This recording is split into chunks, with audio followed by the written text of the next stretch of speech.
호언장담이라는 말이 있습니다. 호기롭게 자신 있게 말한다는 뜻이죠.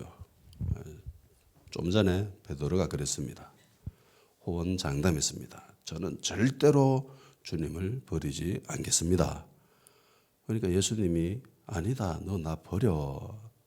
다 굴기 전에 나를 부인할 거야. 그렇게 말씀을 하셨는데 한 번 더 이야기하지요. 확신에 차서 다른 사람 다 버려도 난 절대로 안 버립니다.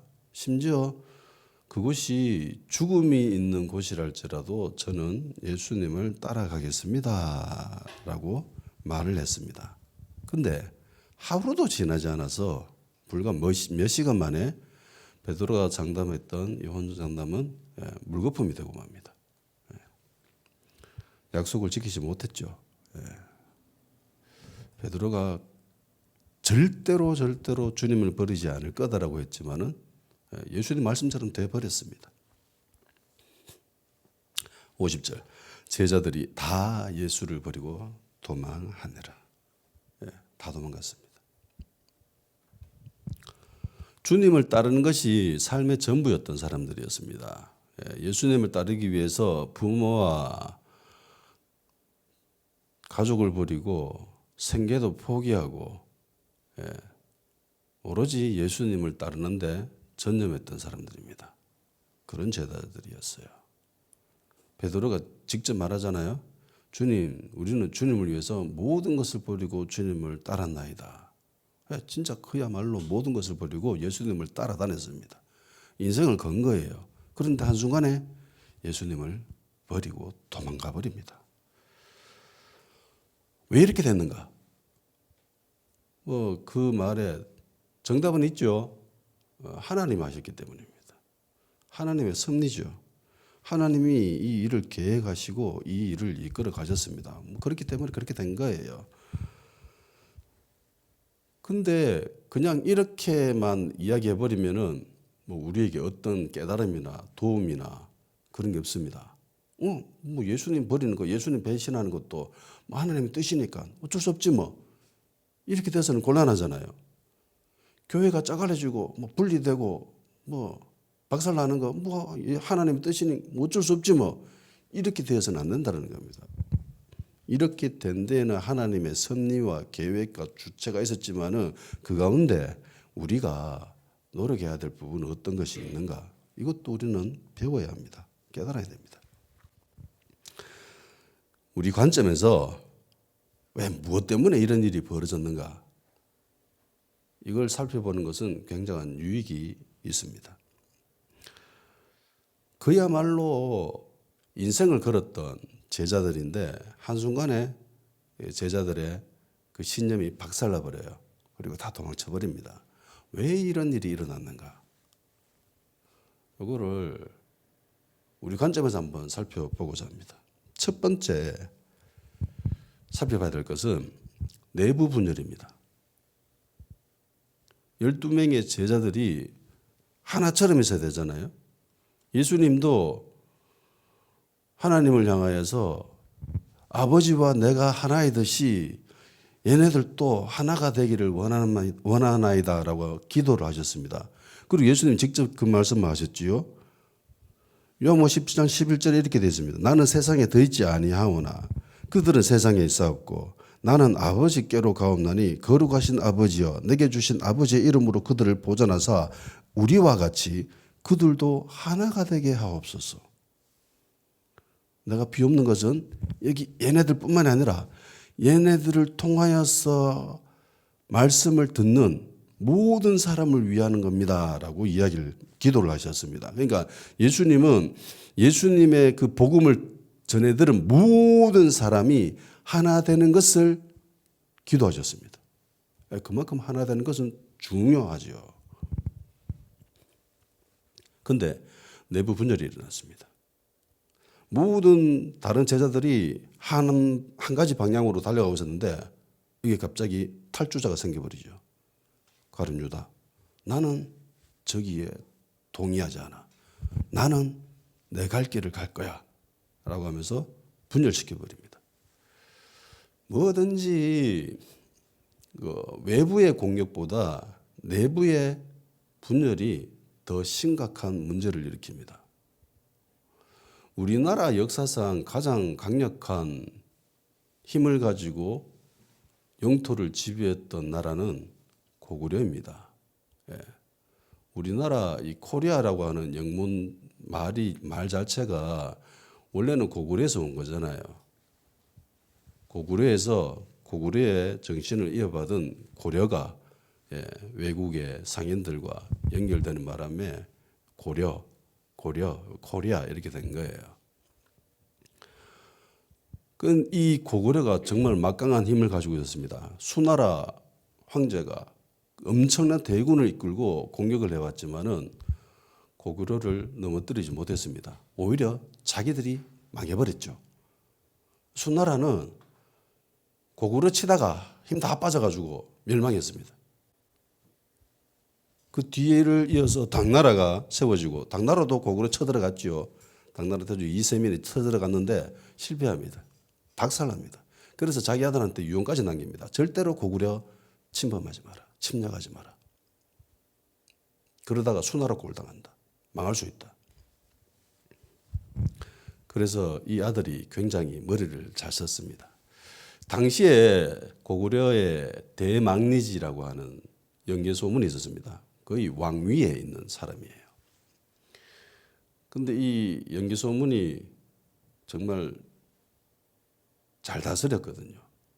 전쟁도 잘하고. 그래서 중국 사람들에게는 연개소문이 그야말로 저승사자와 같은 존재였습니다.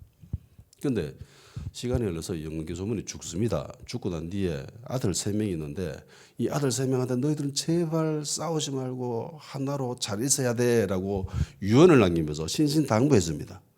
그런데 이 아들들이 서로 싸웁니다. 내부 분열이 일어나요.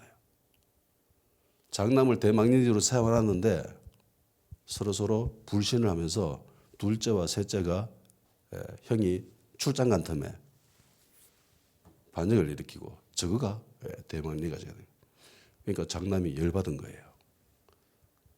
그래서 당나라로 항복해 버립니다. 그리고 고구려 문을 열어줘 버려요.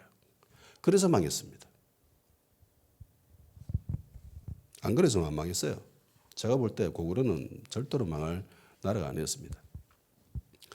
내부에서 분열이 일어나가지고 그렇게 망해버린 거예요. 로마가 망한 것도 로마가 약해서 망한 게 아니라 내부에서 썩어서 그래서 망한 거죠. 훈족이 침입 이것 때문에 망한 것보다는 내부에서 썩어 있었기 때문에 그래서 망한 거예요. 그래서 하나가 돼 있었으면은 절대로 이런 일이 벌어지지 않습니다. 쉽게 무너지지 않아요. 보세요. 3년 동안 쫓아다녔는데 자기 인생을 걸었는데 심지어 가족도 버리고 자기 생계도 버리고 모든 것을 포기하고 예수님을 따라다녔는데 이런 사람들이 한순간에 이게 지금 아무 일도 없는 것처럼 그냥 한순간에 이렇게 벌어진 거예요. 이거는 내부에서 무너졌기 때문입니다. 내부에서 분열이 일어났기 때문에 이렇게 되는 거예요. 그래서 진짜 무서운 것은 안에 하나가 되지 못한 이것 때문에 그렇게 되는 거예요. 사단이 공격할 때, 야, 나 사탄이야. 너도 공격하라고 할 거야. 교회 무찌르러 갈 거야. 이러면서 사탄이 막 힘을 키워가지고 막 대군을 이끌고 그렇게 교회를 쳐들어오나요? 교회가 무너질 때 외부의 공격 때문에 무너지는 거 봤습니까? 늘 교회가 무너지는 것은 내부에서 벌어집니다. 내부에서 성도들끼리 서로 욕하고 싸우고 불신하고 치고받고 그러면서 내부에서 무너집니다. 그래서 사단이 제일 먼저 공격할 때 안에 먼저 건드는 거예요. 그 안에 있는 공동체에 있는 그 사람들 하나하나 그 마음들을 건드려 가지고 야, 저 목사라는 사람이 저래가 되겠나 이러면서 슬슬 끌고 이쪽 사람들한테 야, 장로라는 사람이 저래가 되겠나 이러면서 슬슬 끌고 그래서 서로 불신하게 만들고 팝을 만들고 당을 짓고 이러면서 서로 싸우고 그래 박살나는 거죠. 교회가 박살나고 무너지는 걸 보면서 사탄은 굉장히 흐뭇하게 웃고 있을 겁니다. 나는 군대 군대를 만들어서 쳐들어가지도 않았는데 저것끼리 무너지네 이러면서.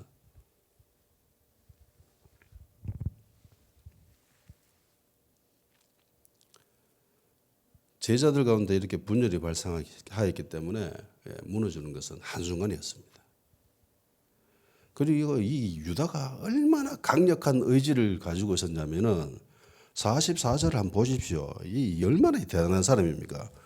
읽어봅시다. 44절 시작. 예수를 파는 자가 이미 그들과 군노를 짜 이르되 내가 입 맞추는 자가 그이니 그를 잡아 단단히 끌어가라 하였는지라. 정말 독하세요. 대단한 사람입니다. 지독한 사람입니다. 3년 동안 예수님을 스승으로 모셨습니다. 자기 인생의 스승, 아버지, 주님 그런 식으로 모셨는데 어떻게 이럴 수가 있죠? 한순간에. 인간적으로라도 신앙이 없고 믿음이 없어도 그냥 인간적이 그냥 의리라도 이렇게 할 수는 없잖아요. 야, 이때까지 네하고 내하고 봤던 정이 있는데 이러면 되나? 세상 사람들이 그렇게 이야기하듯이. 근데 왜 이렇게 됐냐면은 얼마든지 이래 될 수 있습니다. 왜냐면은 예수님도 미리 말씀하셨기 때문이에요. 그 사람에게 있었던 귀신 한 마리가 떠나가가지고 돌아다니다가 쉴 곳이 없어가지고 다시 그 사람 집에 가서 자기 옛날 집이 생각나서 그 사람한테 가보니까 깨끗이 청소되고 그 안에 아무것도 없다라고 하죠. 와, 이거 깨끗하게 비웠고 아무것도 없네. 내가 다시 들어가 살아야지. 이러면서 들어가서 살았습니다. 야, 내 혼자 사는 게 좀 심심하니까 친구들 데리고 와야지. 라고 하면서 지보다 더 독한 귀신 7마리를 데리고 와가지고 그 집에 살았다고 하죠. 그러니까 예수님을 믿는 사람이, 복음을 영접한 사람이 그 안에 말씀으로 채우지 않고 기도로 채우지 않고 성령으로 채우지 않고 하나님의 것으로 채우지 않으면요 더 악해집니다. 더 악해져요. 세상 사람들보다 더 악하게 행동합니다. 주기철 목사님, 우리가 정말 존경하는 그 목사님이 심호했던 진주에 있는 한 모 교회, 그 교회에 있는 사람들이 예전에 싸웠다고 하죠. 주변에 있는 그 동네 사람들, 안 믿는 사람들이 혀를 내두르다고 합니다. 예수 믿는 사람들이 싸우는 거 보고 정말 독하다. 어떻게 싸웠냐면은 똥을 퍼버가지고 서로 던지고 싸웠답니다. 세상 사람들도 이렇게 안 싸워요. 세상 사람들도 싸우다가도 야, 우리 사회에 안면이 있지. 그냥 술 한잔하고 털어버리자. 이러면서 술 먹고 술 취하고 저끼리 털고 그렇게 깨끗 없던 일을 하고 그렇게 사는 사람들 얼마나 많습니까? 근데 이 예수 믿는 사람들은요 안 풀려요. 술 한잔 해도 술 안 먹잖아 우리. 술 먹으면 뭐 죽는 것처럼 생각하면서 술은 안 먹으면서 마음은 더 심보는 더 고약하게 진짜 죽일 듯이 미워합니다. 그게 뭐라고? 예수 안에서 한 가족인데. 솔직히 냉정하게 한번 생각해 봐요. 그게 그렇게 죽을 죄고 그렇게 미워할 그 일입니까? 목사님을 그토록 미워하고 장로를 그토록 미워하고 하는, 그래서 진짜 죽일 듯이 서로 미워하다가 교회에 분란 일으키고 교회를 짜갈라 버리는 그런 일들을 하는 사람들, 진짜 그 사람들이 이야기하는 그 죄라고 하는, 그 사람들 입장에서 죄라고 하는 그 죄가 진짜 그게 그토록 죽을 죄인가? 그게 그토록 미워할 죄인가? 보면 아무것도 아니거든요. 아무것도 아니야. 아무것도 아니야. 근데 그거 가지고 그렇게 이야기합니다. 유다 보세요. 얼마나 대단한 사람입니까? 그를 잡아가지고 단단히 끌고 가라. 살부딪히면서 3년을 같이 살았는데 같이 식사하고 밥 먹고 가르침 받고 선생님이라고 이야기하면서 그렇게 살았는데 단순히 예수님만 배반한 게 아니죠. 공동체를 배반한 겁니다. 왜 베드로가 유다가 이렇게 됐냐? 뭐 하나 답은 뻔합니다. 자기의 이익을 취했기 때문입니다. 자기의 유익을 취했기 때문입니다. 공동체 유익보다는 내 개인의 유익이 더 우선이다라고 생각했기 때문에 이런 일이 벌어지는 거예요. 그래서 교회에서 지나치게 개인의 이익과 개인의 야망을 추구하는 사람들이 있습니다. 조심해야 됩니다. 교회 장로 되려고 정말 야심 있게 정말 열심히 교회에서 일하는 사람들 있잖아요. 위험한 사람들입니다. 정말 위험한 사람들입니다. 해서 오히려 교회 직분자 세울 때는요, 좀 희말이 없는 사람들을 세우는 게 나아요. 교회 일도 뭐 대충 하는 돈 많은 돈 뭐 자기 스스로 막 열정을 내가지고 막 이렇게 하는 사람들 있잖아요. 그런 사람 좀 위험할 수 있습니다. 그게 하나님의 열심으로 포장한 자기의 야망일 수 있습니다.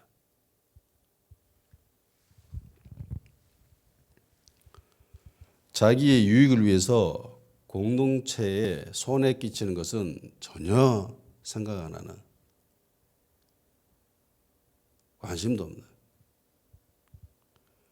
그래서 신앙생활 할 때 배려하는 사람이 되어야 됩니다. 공동체를 생각할 줄도 알고. 유다는 신앙도 없었고 믿음도 없었고 그렇다고 인간적인 뭐 정의나 의지도 이런 것도 없은, 그냥 오로지 유다는 야망만, 개인의 욕심으로만 가득 차 있는 그런 사람이었습니다. 이런 사람들이, 이런 성향을 가지고 있는 사람들이 교회에서 생활할 때 보이는 태도가 있습니다. 그게 뭐냐면은 외식이에요. 외식이라고 하는 것은 겉을 꾸미는 겁니다. 속 마음은 안 그런데 겉을 꾸미는 거죠. 예쁘게. 그러니까 이 외식하다라는 헬라어가 연기자가 무대 위에서 연기하는 그 모습입니다. 연기는 자기 진짜 모습이 아니잖아요. 그죠? 흉내내는 거죠. 흉내. 겉과 속이 달라요. 예수님도 이 외식하는 사람들을 향해서 철저히 비판하십니다. 굉장히 냉혹하게 이야기하십니다. 화 있을진저 외식하는 서기관과 바리새인들이여. 이 말씀을 6번, 7번 계속 그렇게 말씀하시죠. 외식은 정말 무서운 질병입니다. 유다의 모습을 한번 보십시오. 예수님 팔기로 마음먹었습니다. 반드시 성공하리라고 신념을 가지고 있었습니다. 그리고 자기와 함께하는 사람들한테 이야기하죠. 내가 입 맞추는 사람이 그 사람이니까 준비하고 단단해라. 똑바로 해라. 단디해라. 그러면서 45절 읽어봅시다. 시작. 이에 와서 곧 예수께 나와 랍비어하고 입을 맞추니. 아멘. 랍비어하고 입을 맞췄습니다. 랍비라고 하는 것은 선생님이라는 뜻이죠. 스승님입니다. 입 맞추는 행위는요, 존경의 행위입니다. 난 당신을 존경합니다. 리스펙합니다. 이런 의미예요. 말로 랍비어라고 이야기하죠. 행동으로 입 맞추고 있습니다. 근데 속은 어때요?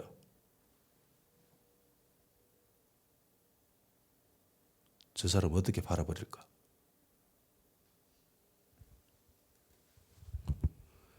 입은 랍비라고 이야기하고 행동으로는 입 맞추고 있지만은 이 행위가, 이 말이 다 존경하는 그런 의미를 담고 있습니다. 랍비라고 하는 것도 존경하는 단어잖아요. 그 사람을 높이는 행위잖아요. 말이잖아요.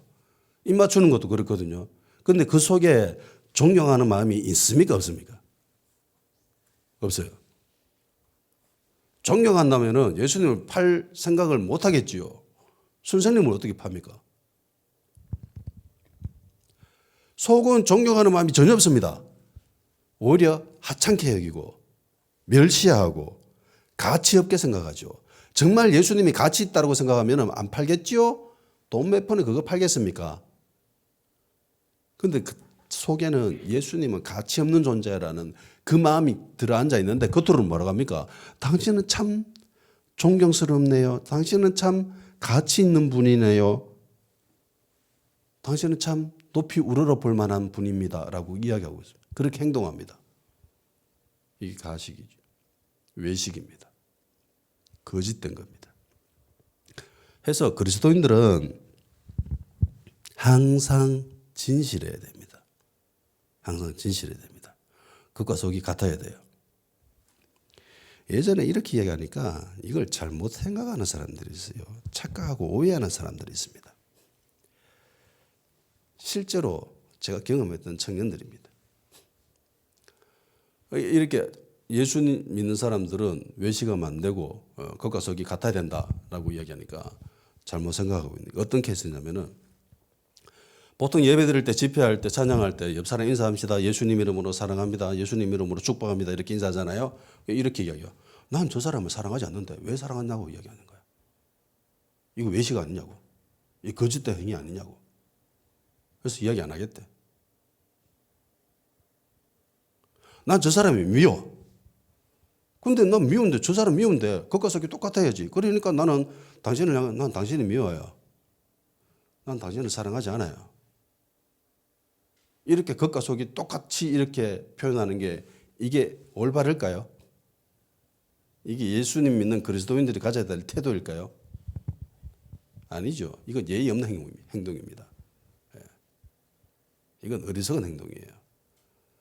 이게 내가 저 사람을 그러니까 믿음이라고 하는 거, 신앙생활이라고 하는 것은 기준이 어디 있어야 되냐면은 내 안에 내 감정이 아니에요.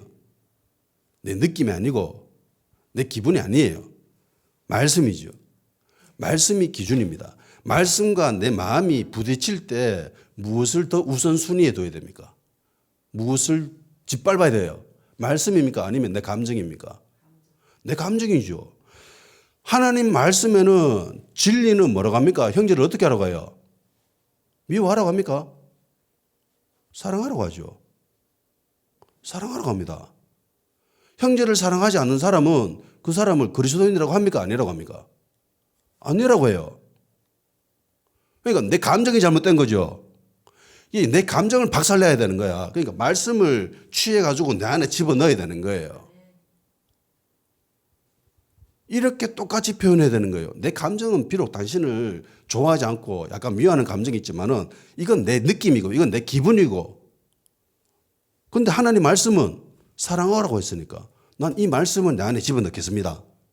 그리고 그것을 표현하겠습니다. 이게 외식이에요? 이게 거짓된 겁니까? 이게 가식적인 거예요? 그 사람을 믿음으로 바라보는 거잖아. 그죠? 믿음으로 보는 겁니다.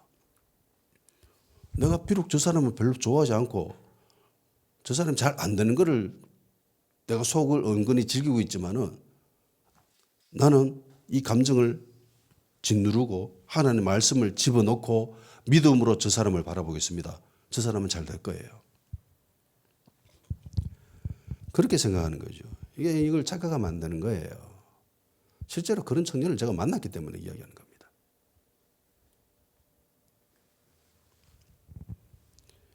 말씀이 진리입니다. 아멘. 예. 말씀대로 내가 변화되어야 되는 거죠. 예. 내 감정이 내 느낌이 우선이 아니라 내 기분이 우선이 아니라 내 기분은 늘 변합니다. 우리 기분 한번 보세요. 얼마나 오락가락합니까? 다 ADHD인 것 같아. 보면 다 기복이 있고 왔다 갔다 하고 좋았다가 나빴다가 내 기분이 내 감정이 진리가 아닙니다. 예. 말씀만이 기준이 되어야 됩니다. 해서 옆 사람이 별로 사랑스럽지 않고 약간 미운 감정이 있다 하더라도 그 사람을 향해서 사랑한다라고 고백하는 것은 전혀 가식적이거나 거짓된 모습이 아니라는 거예요. 아멘. 근데 유다는 다르죠. 유다의 입장은 달라요.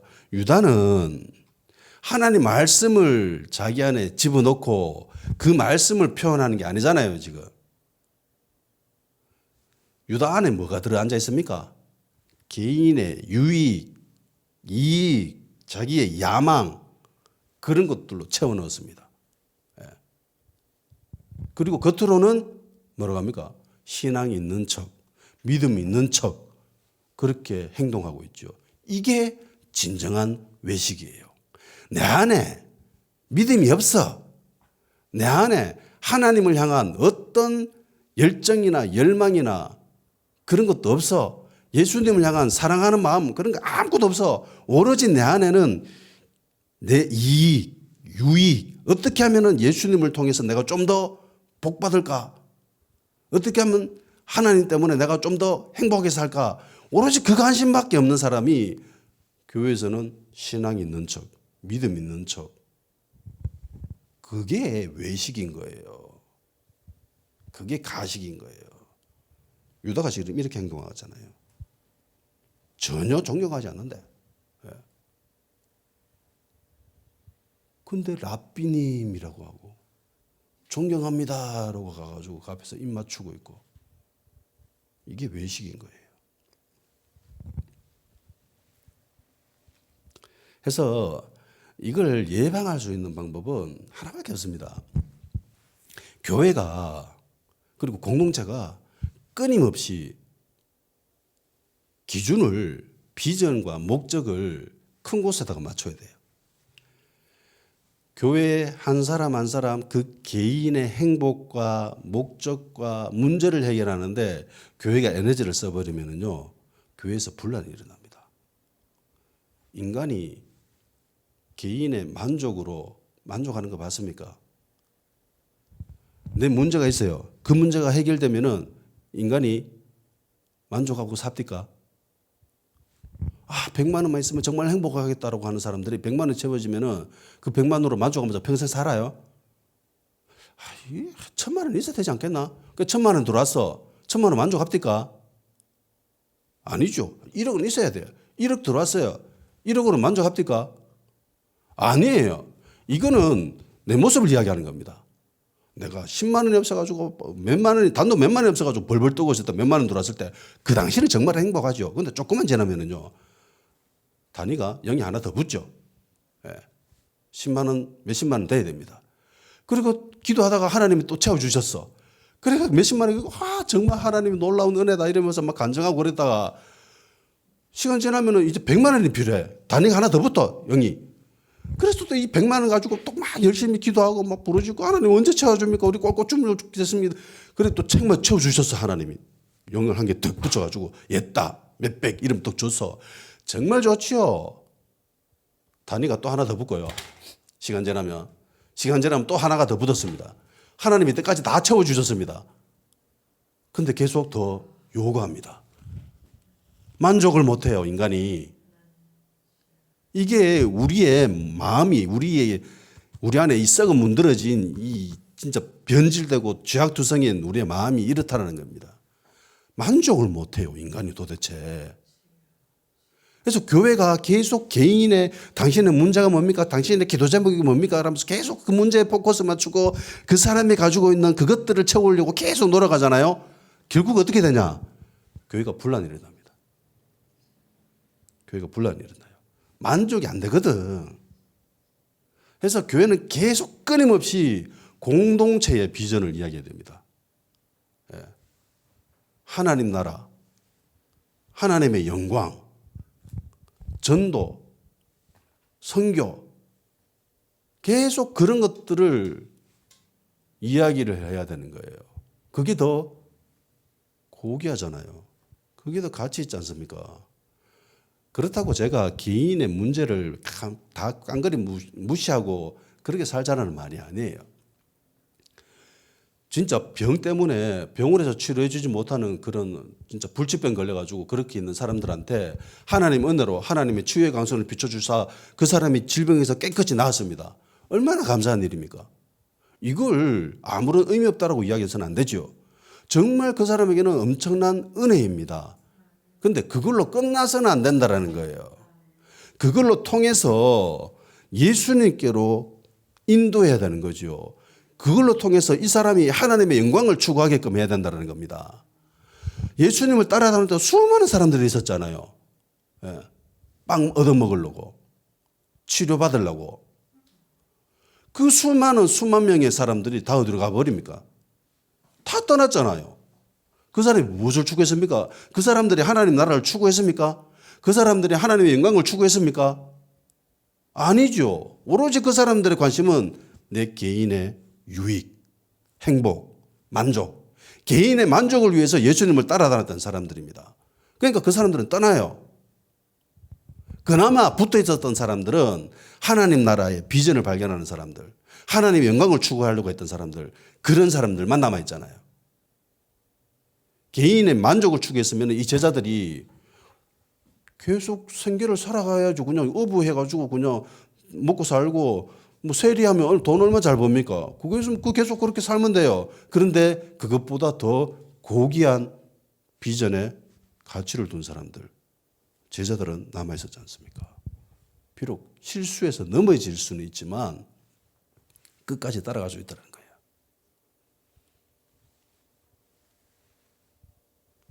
인간의 욕구 절대로 채워지지 않습니다.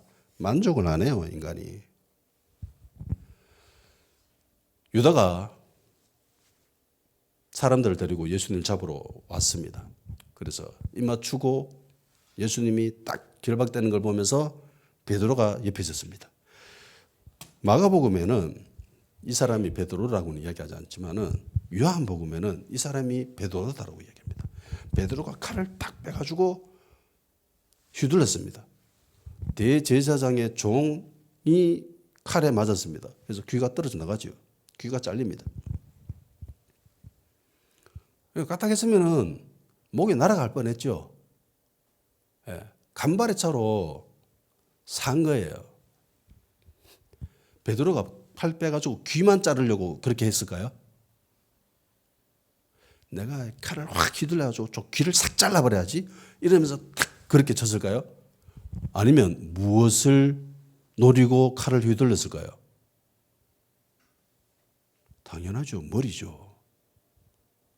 그러니까 베드로는 죽이려고. 분기심이 일어난 거야. 어디 예수님을 강도 잡듯이 도둑놈 잡듯이 저렇게 취급하고 막 열뻗친 거예요, 진짜. 베드로 성격 알잖아요, 우리가. 그래서 과감없이 칼을 빼가지고 휘둘렀습니다. 종의 이름은 말고였습니다. 아님 말고 할 때 그 말고예요. 예. 대제사장의 종이었습니다.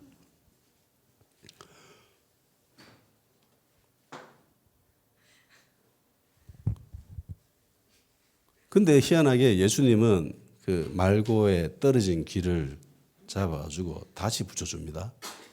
예, 다시 붙여줘요.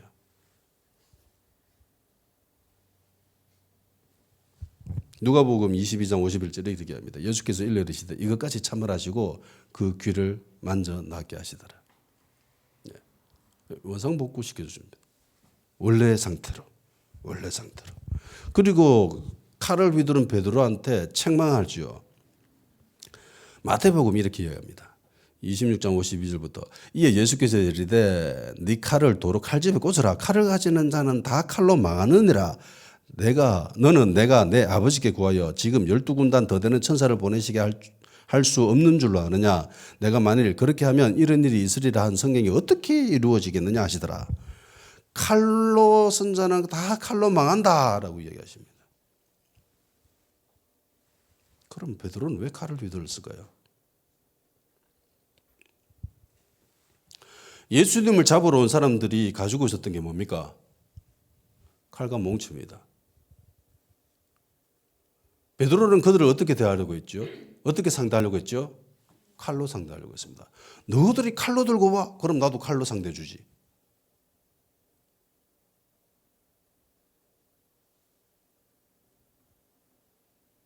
잘 생각해 보십시오. 이게 우리 현대 교회의 모습 아니에요?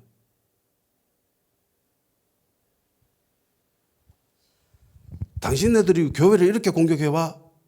우리도 똑같이 공격해 주지.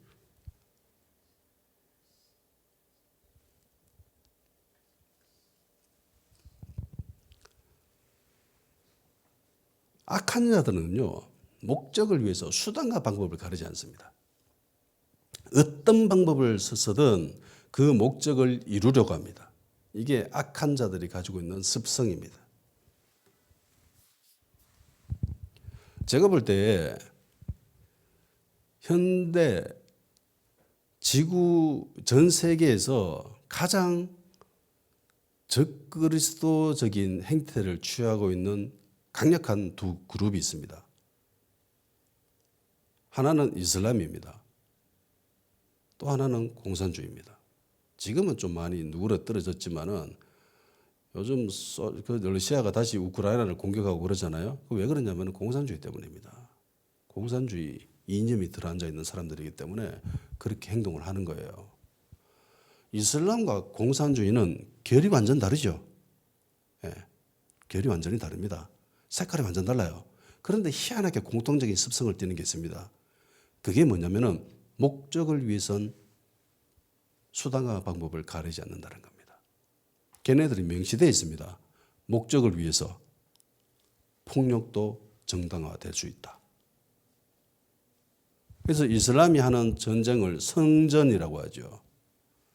전쟁이 어떻게 성스러울 수가 있어요. 그런데 이슬람은 그렇게 합니다. 그래서 전 세계적으로 테러 일으키는 사람들은 대부분 거의 다 이슬람이죠. 예. 그게 인간이 해서는 안 되는 거 아닙니까? 그런데 그걸 스스럼 없이 할 수 있습니다. 그리고 공산주의. 얘네들이 맨날 외치는 게 혁명 아닙니까? 혁명. 예. 혁명해가지고 나라 무너뜨리고 수많은 사람들 죽여버리고 그놈의 그 혁명 때문에 얼마나 많은 사람들이 죽었습니까? 수만 명, 수억의 사람들이 죽었습니다. 그 혁명으로. 이 두 사상이 정말 마귀적인 사상입니다. 예. 목적을 위해서는 수단과 방법을 가리지 말아라. 그런데 교회가 이렇게 해서 되겠어요? 아니죠. 교회는 절대로 이렇게 해서는 안 됩니다. 어떻게 목적을 위해서 수단이 정당화될 수 있습니까? 그 목적을 이루기 위해서는 거짓말해도 돼. 그 목적을 위해서는 사기쳐도 돼. 그 목적을 이루기 위해서 우리의 비전을 이루기 위해서 폭력점은 얼마든지 할 수 있지. 괜찮아. 대를 위해서 손은 희생해 되는 거야. 이런 말도 안 되는 소리를 하면서 그렇게 사람들을 선동하는 사람들이 있습니다. 그래서는 안 돼요. 하나님 나라를 이루려면은요, 하나님의 방법을 써야죠. 예.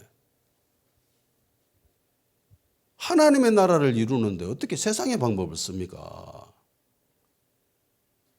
그런데 쓰는 사람들 있죠. 왜 쓰냐면은 효과가 있기 때문입니다. 탁월한 효과가 있거든요. 베드로 한번 보세요. 칼 빼가지고 휘둘렀습니다. 효과가 바로 나타나죠. 예. 귀 잘렸어요. 걔네들이 쳐들어오다가 움찔했겠죠. 아, 이러다 죽겠네. 좀 무식한 인간이. 베드로가 이렇게 앞뒤 따지지 않잖아요. 그냥 돌격합니다. 자기가 미리 이야기해놨잖아요.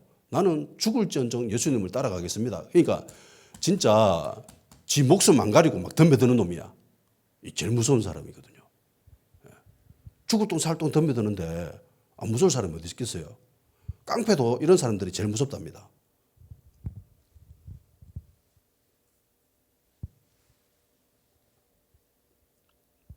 베드로가 취한 방법은요, 걔네들이 하고 있는 방법과 똑같은 방법이죠.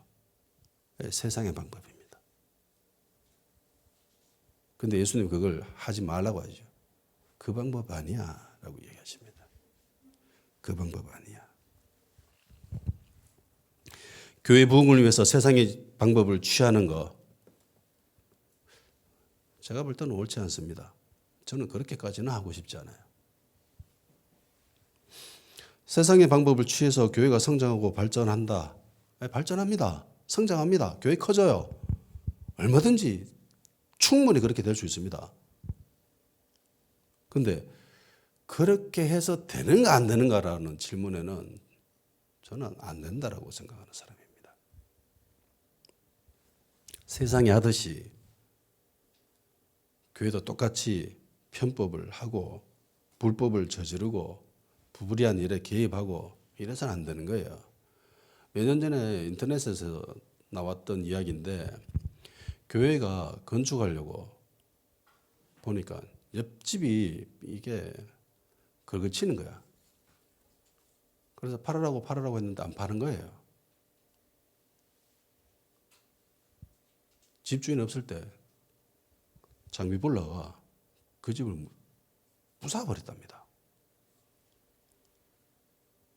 그럼 왜 그렇게 했냐면 어느 정도는 법적인 그게 있어요. 왜냐하면 그게 불법 건축물이 일부 편입돼 있거든, 자기들 땅에. 그래서 어느 정도는 타당성이 있지만은 그렇게 하면 안 되지요. 교회가 그렇게 하면 안 되잖아요. 그런데 그런 식으로 교회가 확정하려고. 이게 많이 취하는 방법입니다, 교회가. 편법하고 뭐 이런 거. 그런데 그렇게 해서는 안 돼요. 그렇게 쌓아 올린 것이 그게 교회인가요? 아니면 바벨탑인가요? 그렇게 해서는 안 됩니다. 베드로는 세상의 방법을 취했습니다. 효과가 탁월하죠. 귀 잘려나가고 사람들 움찔하고 야 이러다가 죽어 죽겠다 이러면서 무서워하고. 그런데 주님이 허락하지 않습니다. 참아라. 이것까지 참아라. 그리고 귀를 낮게 만들어버립니다. 원상복구 해버리십니다. 그러면 베드로가 취한 방법이 아니라 어떤 방법을 취해야 될까요? 세상적인 방법이 아니라 하나님의 방법을 취해야 되죠. 하나님의 방법은 뭐죠? 답은 뻔합니다. 말씀과 기도입니다. 근데 이 당연한 걸 제자들이 했나요, 안 했나요? 이 당연한 방법을 누구만 준비되어 있습니까? 예수님만 준비되어 있어요. 겟세마네에서 예수님만 준비하고 있었습니다. 하나님의 방법을 취하고 있었습니다. 제자들한테 이야기하죠. 너희들 내가 하는 방법대로 준비되어 있어야 된다. 제자들이 합니까, 못합니까? 못해요. 하나님 방법대로 해야 되는데 그걸 못했어요. 그러니까 세상적인 방법을 취했고 세상적인 방법이 무너지니까 다 도망쳐버리는 거예요. 다 예수님 버리고 다 도망쳐버리는 거예요. 만일에 제자들이 하나님의 방법으로 준비되어 있었으면 이렇게 진짜 한순간에 이렇게 개박살나지는 않습니다. 그런데 이게 뭐예요, 진짜. 3년 동안 쫓아다녔는데 아무런 사이 아니듯이 그렇게 도망쳐버립니다.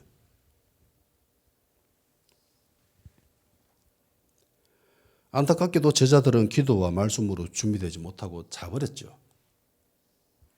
해서 기도하지 않고 말씀으로 준비되어 있지 않으면 늘 인간은 헛다리 짚습니다. 본질을 놓쳐버려요. 그러니까 예수님 믿는 사람들이 지혜롭다라고 하는 것은요, 본질을 볼 수 있는 눈이 있다라는 거거든요. 그래서 좀 세상적으로 지식도 별로 없고 잠깐 못 배웠다 할지라도 굉장히 지혜롭습니다. 왜냐하면 본질을 볼 수 있는 눈이 있기 때문에. 그래서 저 사람이 서울대 나오고 뭐 정말 많은 지식을 가지고 있고 엄청난 재벌의 회장이고 그렇다 할지라도 정말 어리석어 보일 때가 있거든요. 왜 저렇게 행동하지? 저러면 분명히 안 좋은 결과가 나타나는데 우리가 볼 때는. 근데 그런 행동을 하는, 그런 선택을 하는 사람들이 많아요. 왜냐하면 본질을 볼 수 있는 눈이었기 때문에. 베드로가 하나님의 방법으로 준비되어 있지 못했습니다. 그래서 본질을 못 봐요. 지금 예수님을 잡으러 오는 사람들이 있습니다. 예. 근데 진짜 예수님의 적은 누구예요? 진짜 교회의 적은 누굽니까? 진짜 성도의 적은 누구예요? 우리들이 상대해야 될 세력이 누구예요? 칼 들고 오는 사람입니까?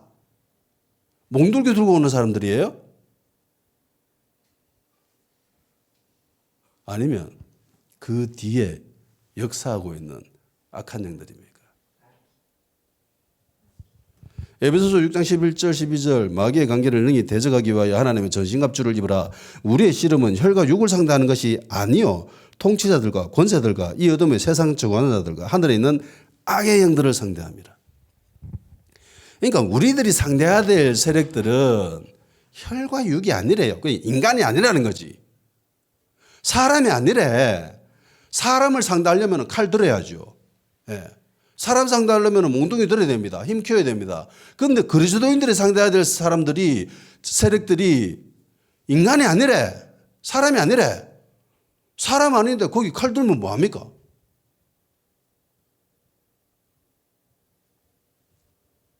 우리가 상대해야 될 세력들은요, 악한 세력들입니다. 악의 영들이에요. 예. 마귀들과 그 쫄기들이에요. 걔네들을 상대해야 돼. 걔네들을 상대하려고 칼 갈아야 됩니까? 칼 준비해야 됩니까? 아니죠. 우리들이 준비해야 될 것은 걔네들을 상대하려면 두 가지밖에 없습니다. 말씀과 기도. 그거밖에 없어요. 그것만 효과 있지 다른 거는 아무런 효과가 없습니다. 인간이 아닌데 칼 두고 휘둘러 봐야 그게 무슨 피를 흘립니까? 그 피도 없어 그것들은. 그 피 흘린다고 밴드 붙이고 막 후시딘 바르고 안 그래 걔네들은. 그게 없어요. 오로지 말씀과 기도로 걔네들을 대응할 수 있고 무찌를 수 있습니다. 근데 베드로는 이 본질을 놓쳐버려요. 자기가 무엇을 상대해야 되는지 이걸 놓쳐버려요. 왜 이래 됐는가? 기도로 준비되어 있지 않았기 때문에요. 예수님이 이것 때문에 기도하고 있어라, 깨어 있으라고 했는데 이거 안 했어. 그러니까 본질을 놓쳐버리는 거예요. 세상적인 방법을 취하고 근데 실패하고 그러니까 너무나 쉽게 좌절해버리고 도망쳐버리죠. 그래서 위급의 때, 절체절명의 위기의 때를 준비하기 위해서라도 기도로, 말씀으로 준비되어져 있어야 됩니다. 우리가 이런 준비가 되어 있지 않다면 얼마든지 우리한테도 일어날 수 있는 일입니다. 베드로만이 이렇게 됐다? 아니죠. 우리들도 얼마든지 이렇게 됐습니다. 우리들 제자들 바 별반 다를 바 없지요. 오히려 못할 수 있습니다. 예. 그런 기회가 우리에게 없어서 우리가 그런 행동을 보이지 않을 뿐이지 그런 기회가 있으면 우리도 얼마든지 이렇게 될 수 있습니다. 예. 예수 믿는다고 사람들이 우리를 잡아가는 거 봤습니까? 요즘 예수 믿는다고 감옥에 집어넣습니까? 예수 믿는다고 사람을 죽입니까? 우리한테 이런 기회가 없을 뿐이에요. 장담 못하는 거예요.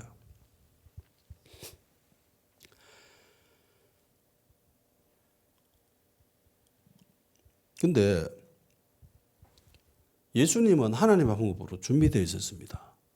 그런데 예수님이 보이는 방법을 보면은요, 예수님이 지금 보이시는 태도를 보고 있으면은 이게 승리하는 것처럼 보입니까? 아니면은 지고 있는 것처럼 보여요.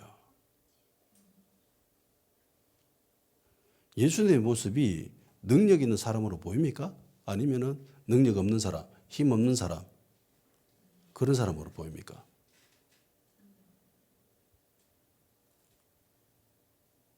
예수님 순순히 잡히죠. 예, 순순히 잡힙니다. 공격이 오는데 그 공격을 오스란히 다 당하십니다.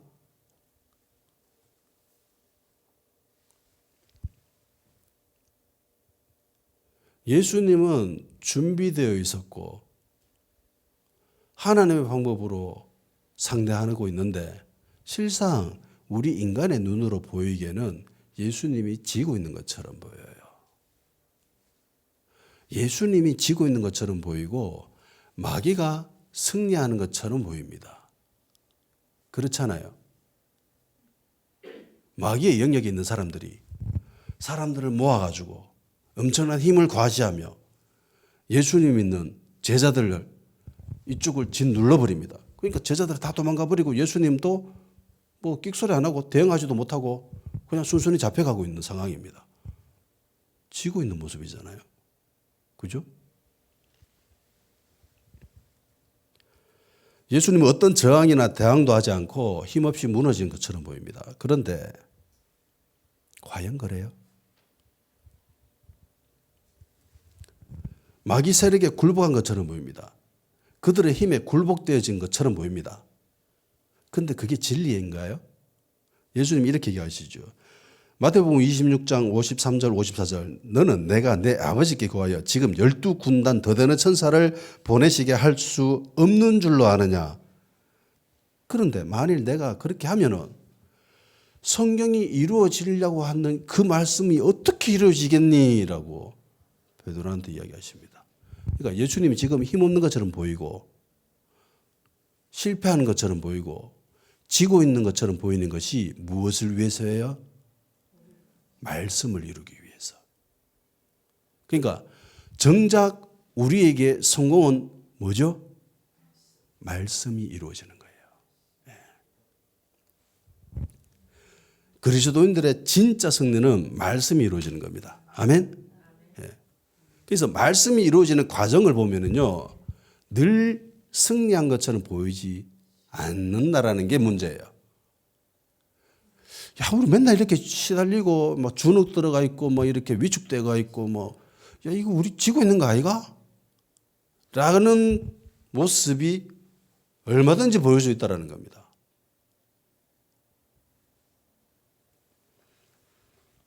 예수님이 힘없이 아무런 능력도 없이 그들에게 속박당한 것이 아니죠. 얼마든지 할 수 있었습니다. 그런데 예수님이 왜 이렇게 힘없는 것처럼 지고 있는 것처럼 하셨는가? 말씀을 이루기 위해서, 하나님의 계획을 이루기 위해서, 하나님 나라를 완성하기 위해서 그렇게 하신 거예요. 내가 능력을 가지고 내가 힘을 얻어가지고 막 떨치고 일어나가지고 내 힘을 과시하는 것보다 더 중요한 것이 하나님의 말씀을 이루는 겁니다. 아멘? 그게 더 중요한 거예요. 내가 힘이 있고 없고 이거 중요한 거 아니에요. 내가 능력이 있고 없고 이것도 중요한 게 아닙니다. 말씀을 이루는 것이 훨씬 더 중요합니다. 예수님은 하나님 말씀을 이루기 위해서 잡히셨지요. 채찍질 당했습니다. 십자가에 달리셨고요. 심지어 죽임 당하셨습니다. 실패한 것처럼 보이죠. 심지어 마귀도 속았습니다. 와, 내가 이겼다라고 정말 좋아라 했지요. 근데 예수님이 승리하셨습니다. 말씀이 이루어지는 것이 승리인 거예요. 한순간에 역전이 되어버리잖아요. 마귀가 와 내가 이겼다고 했는데 막상 다 경기 끝나고 보니까 역전패예요. 그것도 엄청나게 박살이 나버려요. 마귀의 대가리가 박살이 났죠.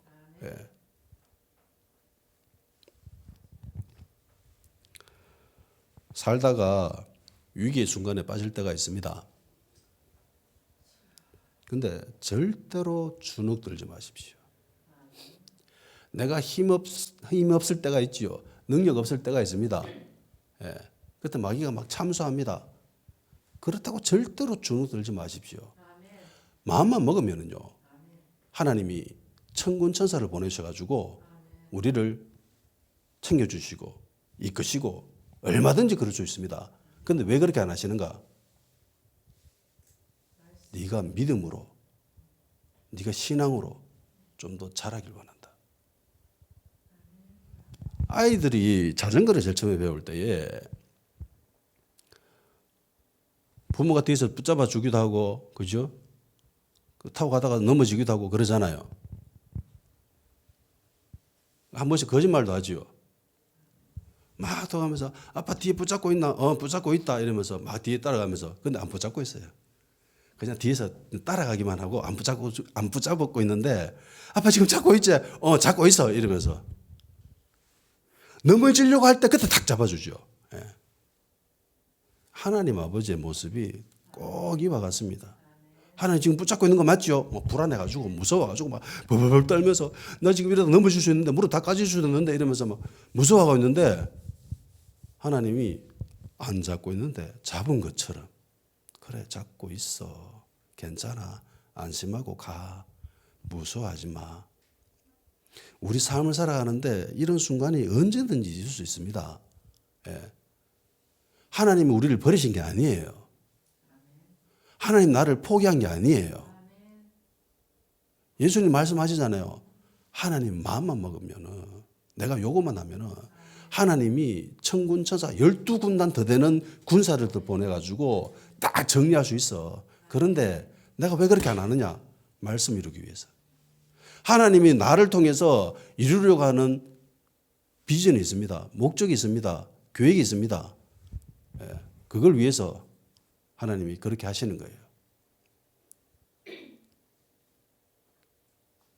지갑에 돈이 몇백만 원 있으면은 한 끼 굶어도 안 배고프죠.